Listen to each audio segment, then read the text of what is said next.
one truth, one breath, and one transformation at a time. So please, everyone, let's welcome our beautiful keynote speaker, Karima.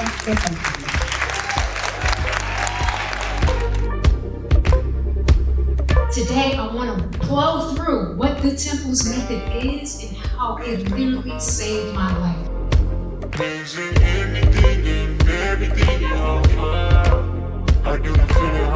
The T stands for truth and trauma. Her first step to becoming unapologetically centered is owning the truth of who you are. Truth is where the healing is. E stands for exercise and emotional regulation. If you cannot regulate your emotions, you cannot stay grounded.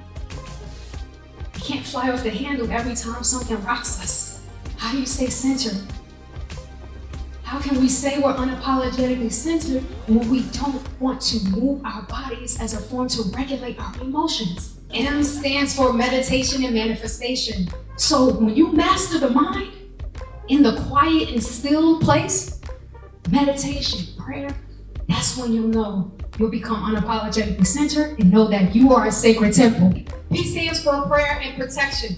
If I'm battling anxiousness and depression, would it be wise of me to put myself around things that make me more anxious and more depressed? Your environment matters.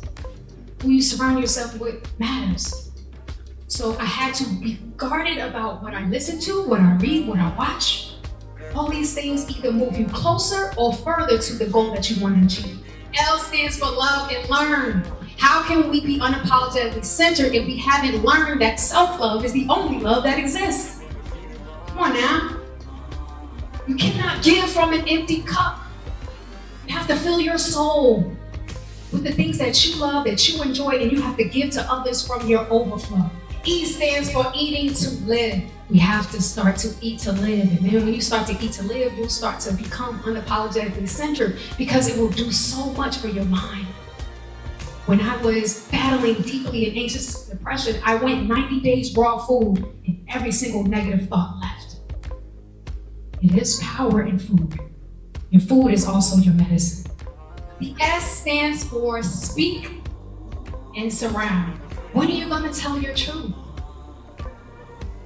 And when are you no longer going to attach to the outcome of it? We spend so much time worried about how people will respond to our truth. But I'm here to remind you that you're not responsible for the ones who don't have the capacity to receive it. The only responsibility you have is just to tell it. I had such a great experience listening to Karima's method around the temple. And her authenticity, the way that she told her story and she turned it into something that we can all learn from was so amazing. Karima's keynote speech was just tremendous, quite honestly. Karima, A1, okay?